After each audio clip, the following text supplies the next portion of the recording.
तत्पश्चात आर्द्र कुमार ने प्रतिमा की पूजा की और पुनः संयम ग्रहण करके कल्याण करने का संकल्प किया। आर्द्र कुमार का हृदय परिवर्तन हो गया, हाव भाव में परिवर्तन हो गया और जीवन व्यवहार में परिवर्तन हो गया। वह भारत भूमि में अभय कुमार को मिलने के लिए लालायित हुआ। उसने पिताजी को कहा, पिताजी, आपके मित्र श्रेणिक हैं, उसी प्रकार मेरे मित्र अभय कुमार हैं। उनसे मिलने की मेरी उत्कट अभिलाषा है। मुझे एक बार भारत जाने की आप अनुज्ञा प्रदान करें। राजा ने कहा, वत्स, तू जानता है कि तू हमारा इकलौता पुत्र है। मैं तुझे अपने से दूर नहीं कर सकता। तू यहाँ रहकर परस्पर उपहार भेजकर अपने प्रेम में वृद्धि कर। चंद्रमा एवं सागर भिन्न हैं, फिर भी उनका प्रेम कैसा निर्मल है। प्रेम की निर्मलता के लिए पास ही रहना ऐसा कोई नियम नहीं है। उनकी ये बात आर्द्र कुमार को अच्छी नहीं लगी, ये राजा समझ गया, परंतु पुत्र को भेजना उसके लिए असंभव था। अतः मंत्रियों को विदा दी और 500 सैनिकों को पुत्र का ध्यान रखने का निर्देश किया। प्रारंभ में तो राजा द्वारा प्रेषित रक्षकों ने आर्द्र कुमार की पूर्ण रूपेण निगरानी रखी। आर्द्र कुमार जहाँ जहाँ जाता वहाँ वे उनके पीछे जाते और कुमार तनिक भी अलग न पड़ जाए, इस बात का वे अच्छी तरह ध्यान रखते। परंतु दिन व्यतीत होते होते कुमार ने उनके मन में विश्वास बिठा दिया। वह अश्व दौड़ाता हुआ कभी कभी उनसे अलग पड़ जाता तो कभी कभी नावें तैराता हुआ दूर निकल जाता, परंतु लौटकर कभी एक कड़ी में तो कभी 2 कड़ी में रक्षकों को मिलता। इससे समस्त रक्षक निश्चिंत हो गए। आर्द्र कुमार ने अब सोचा कि 2-3 घड़ियों का अंतर मेरे लिए पर्याप्त है। एक बार वह नाव में बैठा और उसे भारत की ओर चला गया। जैसे ही उसने भारत के किनारे पर पाँव रखा, वैसे ही हृदय में अनेक विचार उत्पन्न होने लगे। जिस अभय कुमार को मिलने की अभिलाषा से उसने अपना देश छोड़ा था, वह बात उसके लिए अब अधिक महत्व की नहीं रही। उसके मस्तिष्क में एक ही बात घूमने लगी कि मैंने पूर्व भव में संयम की विराधना की और मैं प्राप्त मानव भव को हार गया। मैं अब इस भव में क्यों विलंब करूं? या मुझे थोड़ी पिताजी संयम ग्रहण करने से रोकने वाले हैं। उसने प्रतिमा किसी को सौंप दी और वह संयम ग्रहण करने के लिए तत्पर हो गया। इतने में आकाश में से ध्वनि आई, कुमार रुक, संयम ग्रहण करने में तेरे लिए अभी भोगावली कर्म बाकी है। अभी तो तुझे संसार के आनंद लेना शेष है। कुमार ने चारों ओर देखा, कोई नहीं दिखाई दिया। अतः उसने सोचा कि मेरी कायरता ही मुझे ऐसी ध्वनि सुना रही है। उसने तुरंत स्वयं ही साधु वेश धारण किया और धरा पर विहार प्रारंभ कर दिया।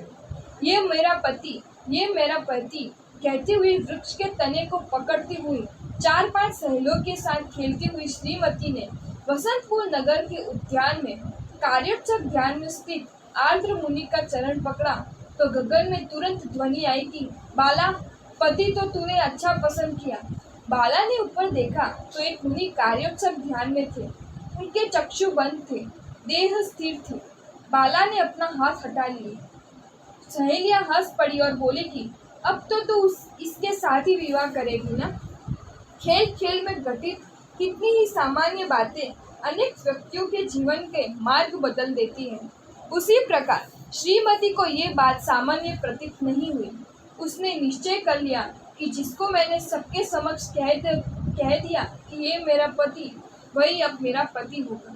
मुनि ने विहार कर लिया और अब आकाशवाणी की घोषणा, संयम में अभी समय है, वह उनके हृदय में गुंजने लगी।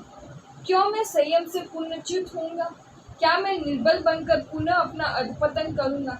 नहीं, ये कदापि नहीं होगा। उन्होंने कठोरता पूर्वक दमन प्रारंभ किया और कठोर तप प्रारंभ किया।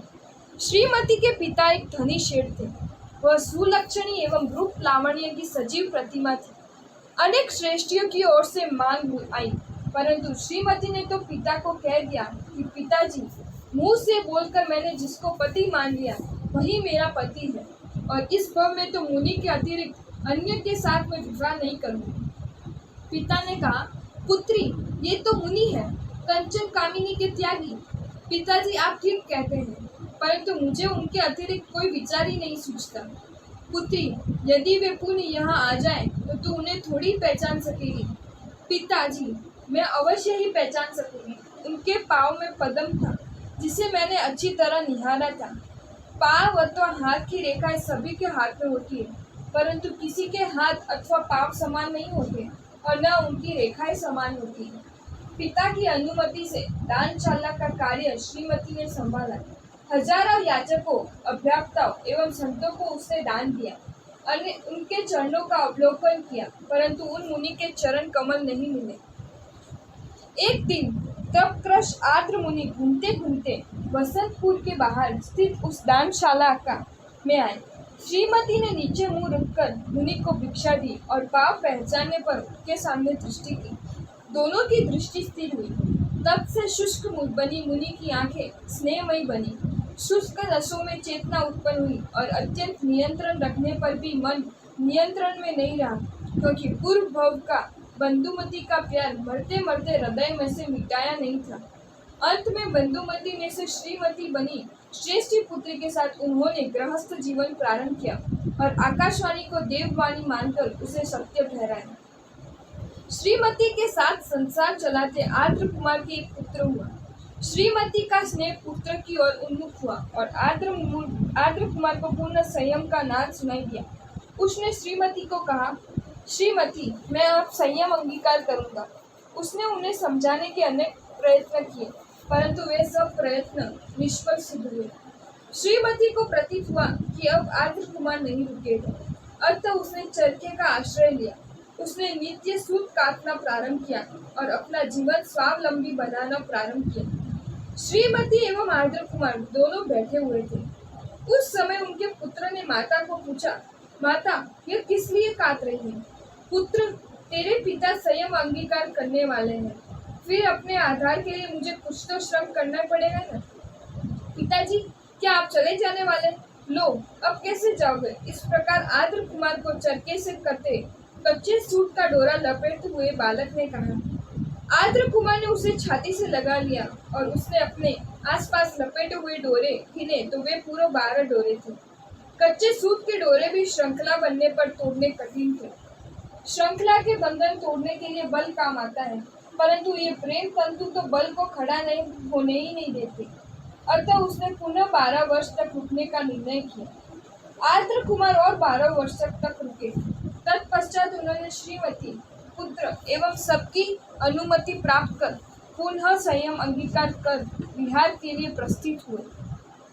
पिता के 500 रक्षकों ने उनका पुनः मिलाप हुआ।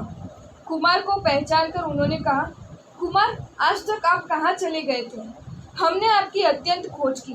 आपका पता न लगने के कारण हम जहाँ तहाँ भटक कर चोरी करके जीवन व्यतीत करते रहे। चोरों को आर्द्र कुमार ने प्रतिबोध दिया और उन्हें शिष्य बनाया। भगवान महावीर के आगमन के समाचार सुनकर 500 शिष्यों सहित आर्द्र मुनि उनके वंदनार्थ गए।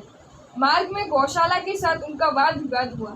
गौशाला ने आर्द्र मुनि को कहा, महानुभाव, पहले के वर्तमान महावीर भिन्न थे और ये महावीर भिन्न है।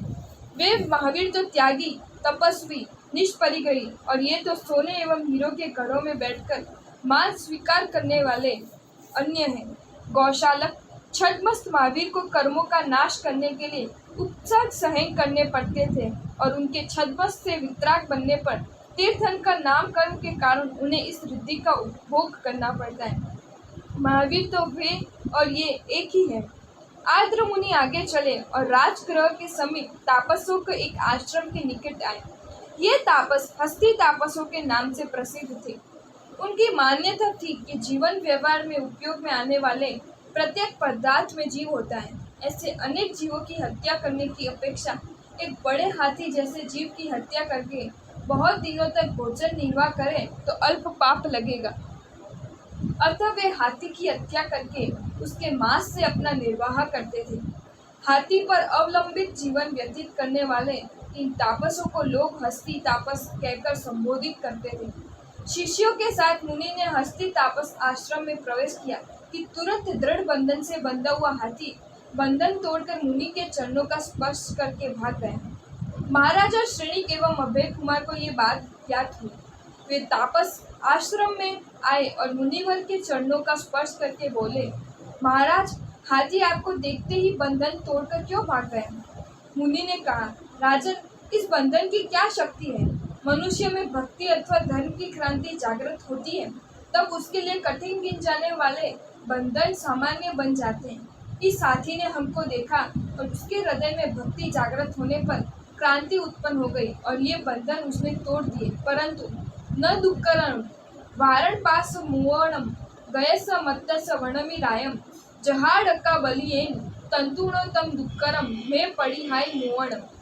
हे राजा, हाथी का बंधन तोड़ना इतना दुष्कर नहीं है जितना कच्चे सूत के तंतु से मुक्त होना मेरे लिए दुष्कर हो गया था।